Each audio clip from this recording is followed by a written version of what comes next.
Okay जी, बिस्मिल्लाहिर्रहमानिर्रहीम। हम लोग डिस्कस करने जा रहे हैं इलेक्ट्रोमैग्नेटिक रेडिएशंस की इंटरेक्शन विद मैटर, जिसमें हम लोगों ने ये देखा था अगर हम लोग विजिबल या अल्ट्रावायलेट रेडिएशंस को फॉल करते हैं किसी भी मेटल्स के ऊपर तो जो इफेक्ट हमें देखने को मिला था that is called as a photoelectric effect. और अगर हम उससे ज़्यादा एनर्जेटिक रेडिएशंस को फॉल करते हैं मेटल्स के ऊपर, मीन एक्स रेस फोटॉन्स को अगर हम फॉल करते हैं मेटल्स के ऊपर तो जो इफेक्ट हमें देखने को मिलेगा that is called as a Compton effect. इस इफेक्ट को फर्स्ट टाइम डिस्कस किया था या ऑब्जर्व किया था होली कॉम्पटन ने, इसीलिए इस इफेक्ट को नाम दिया गया था कॉम्पटन इफेक्ट। इफेक्ट बेसिकली ये था कि एक्स रे फोटॉन्स को फॉल किया किसके ऊपर, ग्रेफाइट ब्लॉक के ऊपर।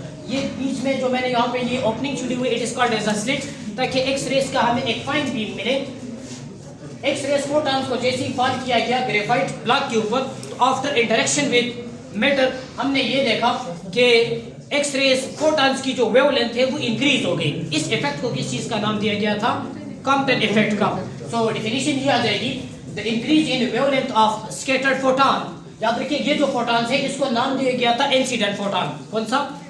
और टकराने के बाद जो फोटॉन्स बाहर निकला इसको नाम दिया गया स्कैटर्ड फोटॉन। तो याद रखिए स्कैटर्ड फोटॉन्स की जो वेवलेंथ है it is found to be greater than wavelength of incident photon. This effect is known as a Compton effect. तो जरा गौर कर लें, the increase in wavelength of scattered photon, wavelength of scattered photons की जो wavelength थी वो क्या हो गई, इंक्रीज हो गई after suffering elastic collision with electron of the target material. This effect is known as a Compton effect. याद रखिए अगर इसकी वेवलेंथ इंक्रीज कर गई तो इससे मुराद ये है कि इसकी जो फ्रीक्वेंसी है या इसकी जो एनर्जी है वो डिक्रीज हो गई। तो ये एनर्जी कहाँ पे चली गई, तो याद रखिए part of this energy is transferred to the colliding electron and remaining energy with greater wavelength photon खुद स्कैटर हो गया।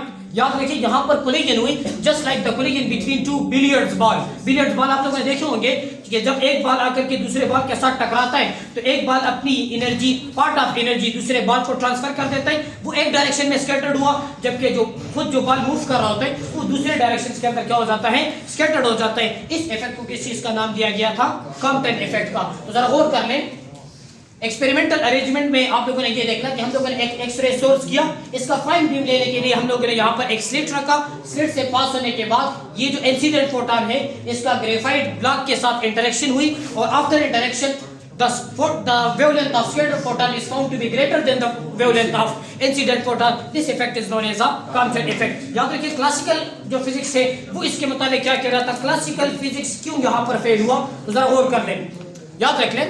According to classical wave theory अगर ये फोटॉन्स जो कि हमारे पास पहले इलेक्ट्रोमैग्नेटिक रेडिएशंस है या हमारे पास इलेक्ट्रोमैग्नेटिक वेव्स है, जैसे ये यहाँ पर टकराएगा इलेक्ट्रॉन्स के साथ तो इलेक्ट्रॉन इसकी एनर्जी एब्जॉर्ब कर देगा और एब्जॉर्ब करने के बाद इलेक्ट्रॉन ओसिलेट करेगा with greater amplitude with greater frequency के साथ ओसिलेट करेगा। And we know that electron is a charge particle and when charge particle oscillate it should radiate energy continuously. तो याद रखिए जितनी एनर्जी इसने एब्जॉर्ब की है ये उतनी एनर्जी क्या करेगा, इमिट करेगा। तो before interaction and before and after interaction energy remain same. इसका मतलब है वेवलेंथ के अंदर किसी किस्म का चेंज ऑब्जर्वेबल नहीं होगा।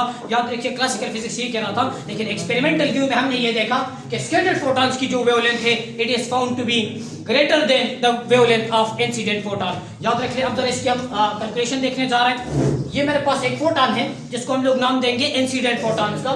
इंसिडेंट फोटॉन्स की जो एनर्जी है दैट इज HF1। मैंने इसको F1 से रिप्रेजेंट किया बिफोर। याद रखिए ये जो पार्ट है ये वाला सारा, याद रखिए हमारा बिफोर कोलिजन है और ये वाला जो पार्ट होगा it is after collision. So photons की जो एनर्जी है दैट इज HF1, क्लियर। और फोटॉन्स का जो मोमेंटम मैंने लिया है before interaction this is HF1/c। ये मोमेंटम कहां से आया तो जरा गौर कर ले। ये देखिए आप लोग आइंस्टाइन की फेमस इक्वेशन पढ़ चुके हैं, E is equal to mc²। याद रखिए इसको मैं ऐसे लिख सकता हूं mc.c, mc.c। तो E बनेगा mc that is momentum, the product of mass and velocity is called as a momentum और साथ में आ जाएगा c। E is equal to pc, बहुत इंपॉर्टेंट रिलेशंस है। यहां से अगर आप मोमेंटम कैलकुलेट करना चाहें तो ये बनेगा E डिवाइडेड बाय c और E इक्वल होता है HFA, तो डिवाइडेड बाय क्या आ जाएगा c। सो ये आ जाएगा HF1 divided by c। F1 आपके पास फ्रीक्वेंसी है before collision, mean it is the frequency of incident photons. बात क्लियर? अच्छा जी, इस फोटॉन्स की इंटरेक्शन हुई किसके साथ, टारगेट मटेरियल्स के अंदर इलेक्ट्रॉन्स के साथ। इलेक्ट्रॉन के साथ कोलिजन के करने के बाद फोटॉन स्कैटर्ड हुआ विद ग्रेटर वेवलेंथ। फोटॉन्स की जो इंटरेक्शन जो पहले मैंने वेवलेंथ ली है that is lambda 1 before interaction, इसकी वेवलेंथ कितनी है लैम्डा 1 एंड आफ्टर इंटरेक्शन इसकी जो वेवलेंथ है दैट इज लैम्डा 2। याद रख लें lambda 2 is found to be greater than lambda 1। बात क्लियर? बिफोर इसकी जो फ्रीक्वेंसी है दैट इज f1, आफ्टर इसकी जो फ्रीक्वेंसी होगी दैट इज f2। याद रख लें f2 is found to be less than f1। याद रखिए फ्रीक्वेंसी का वेवलेंथ के साथ इनवर्स रिलेशन है। बात क्लियर होगी? What is theta?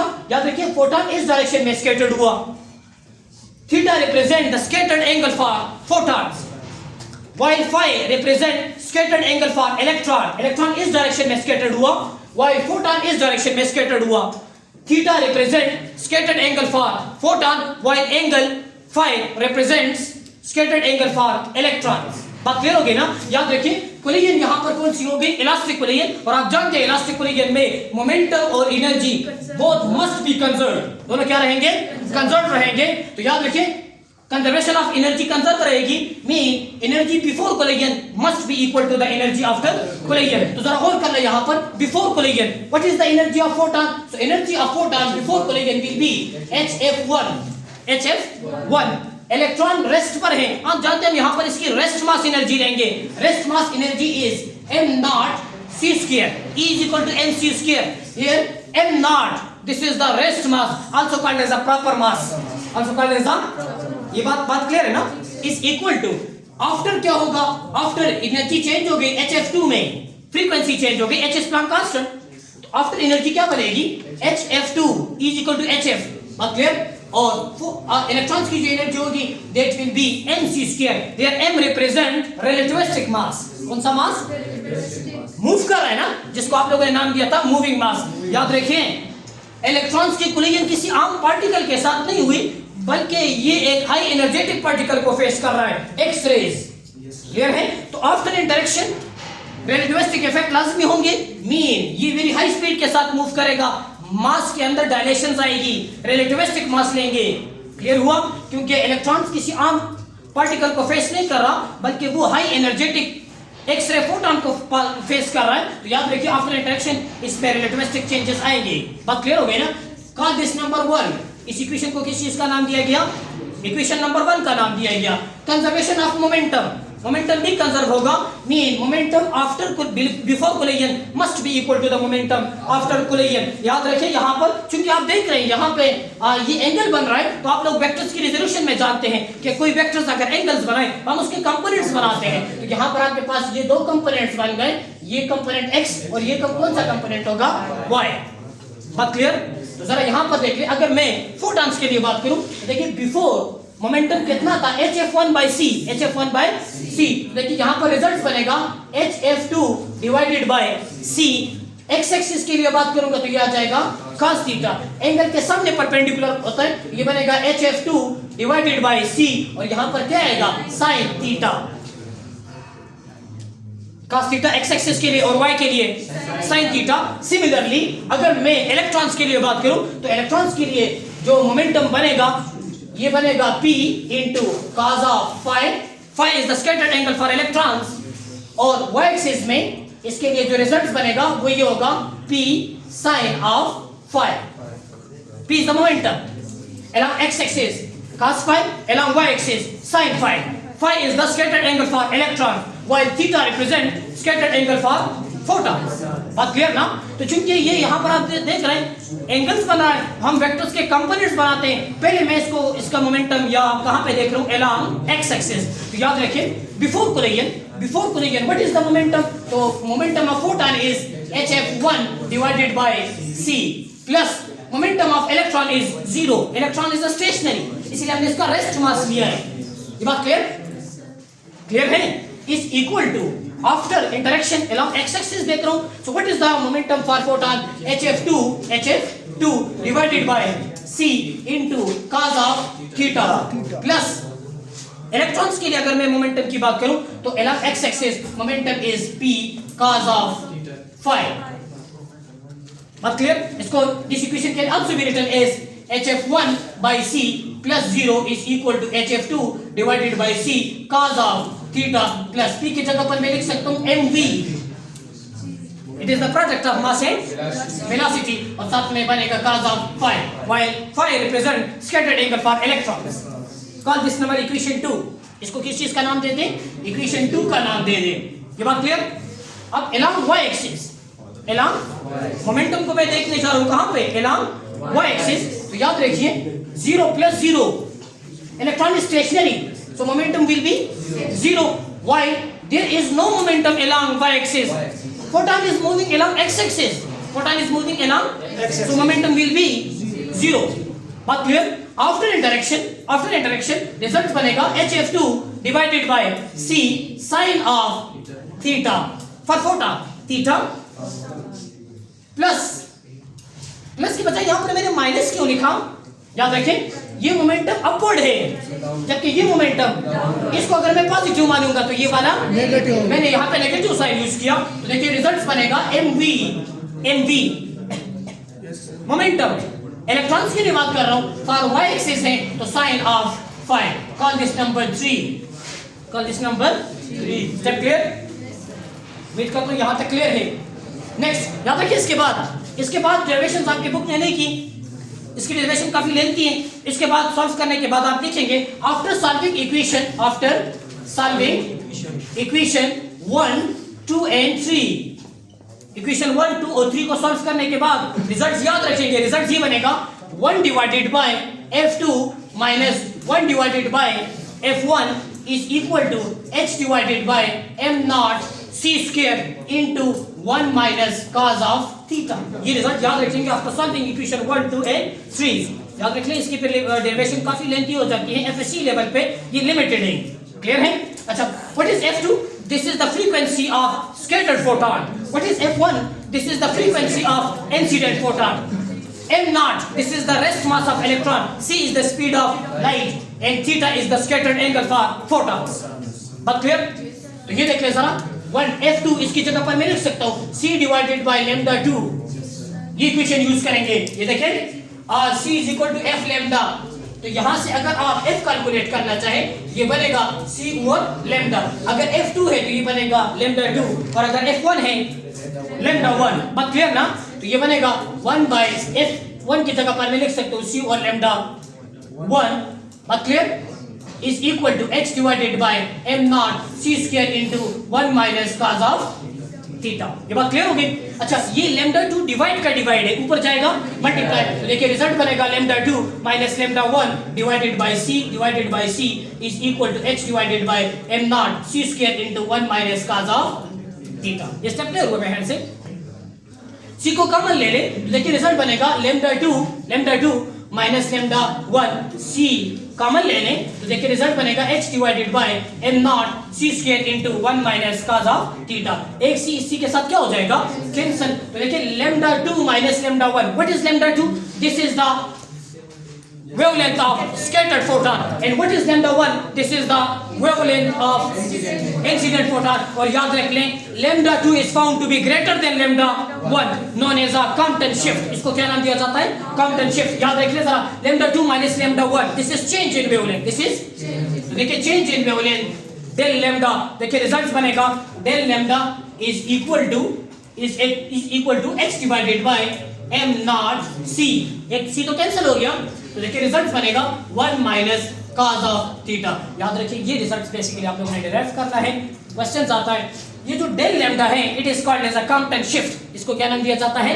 जिस तरीके से आप लोगों ने फर्स्ट ईयर में डॉपलर इफेक्ट पढ़ा था, तो जो वेवलेंथ के अंदर चेंज आ गई थी that is known as a Doppler shift. तो सेम सिचुएशन यहां पर है, del lambda is known as a Compton shift. तो पेपर्स में ये क्वेश्चंस आता है derive formula for the Compton shift. आप कॉम्पटन शिफ्ट के लिए क्या डिराइव कर दें? फार्मूला। बेसिकली ये आपके पास कॉम्पटन शिफ्ट के लिए फार्मूला है जो कि आप लोगों ने डिराइव करना है, जैसे मैंने आप लोगों के सामने डिराइव किया है।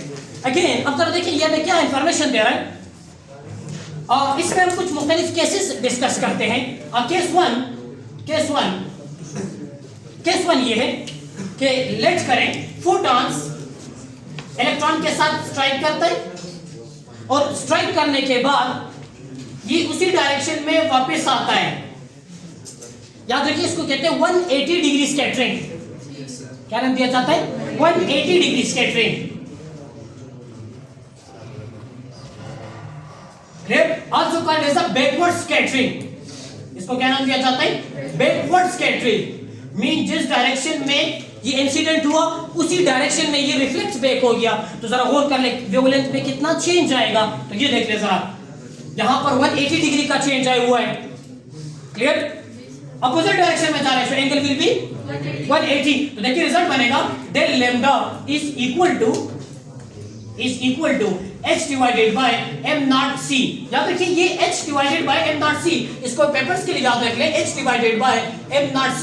What is h? This is the Planck constant और इसकी वैल्यू होती है 6.6 मल्टीप्लाई बाय 10 की पावर -34। इसी तरीके से m naught, this is the rest mass of electron which is 9.11 multiply by 10 की power -31 kg and c is the speed of light having value 3 multiply by 10 की पावर 8 मीटर पर सेकंड।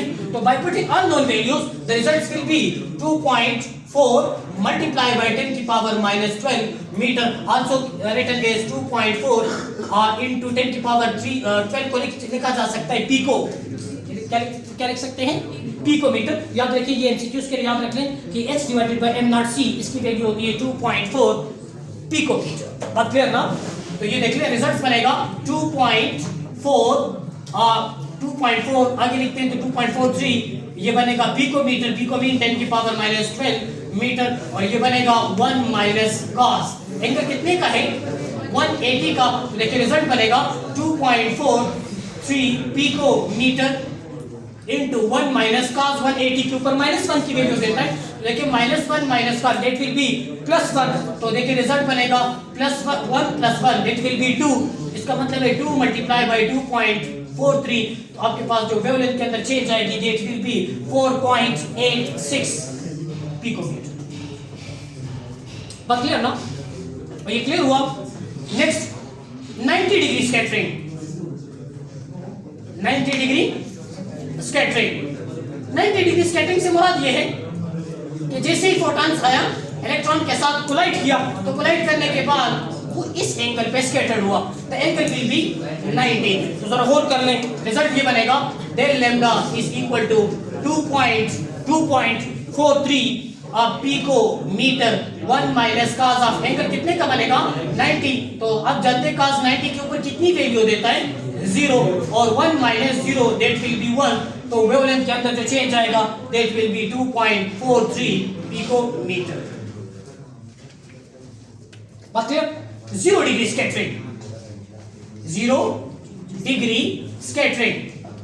अब 0 degree scattering से क्या मुराद है कि photon इस direction में आया और इसी डायरेक्शन में स्कैटर्ड हुआ, सेम डायरेक्शन में। So angle will B 0। तो याद रखिए अगर एंगल 0 है तो देखिए रिजल्ट बनेगा del lambda is equal to h divided by m naught c into 1 minus cos of 0। और हम जानते हैं यहाँ पर 2.43 पिको मीटर 1 माइनस cos 0 के ऊपर 1 की वैल्यू देता है। तो 1 माइनस 1 दैट विल बी 0। और अगर 0 किसी चीज के साथ मल्टीप्लाई हो जाए तो दैट विल बी, इस केस में वेवलेंथ के अंदर किसी किस्म का चेंज नहीं आएगा। इसका मतलब है अगर वेवलेंथ में चेंज नहीं आए तो फ्रीक्वेंसी के अंदर भी किसी किस्म का चेंज। तो याद रखिए कॉम्पटन इस पॉइंट को बहुत ही अच्छी तरीके से एक्सप्लेन करता है। वो कहते हैं लेट्स करें कि फोटॉन्स आया इलेक्ट्रॉन के साथ, इसकी किसी किस्म की कोलिजन ही नहीं हुई।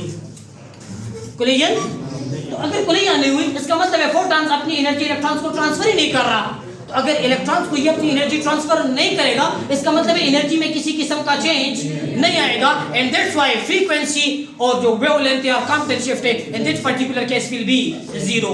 ये क्या बनेगा? 0 बनेगा। ये आपका जो है ये as a long question papers में आता है। तो आप लोगों ने इसका क्लासिकल व्यू भी देख लिया। क्लासिकल व्यू में ये था कि जब ये इसके साथ इंटरेक्ट करेगा इलेक्ट्रॉन ओसिलेट करेगा। And electron is a charge particle जब ओसिलेट करता है, वाइब्रेट करता है, it should radiate energy continuously in the form of wave. तो before and after interaction energy remain same. That is classical physics was unable to observe Compton shift. ये Compton shift को observe करने में नाकाम रहा। So this is all about Compton effect. उम्मीद करता हूँ क्लियर।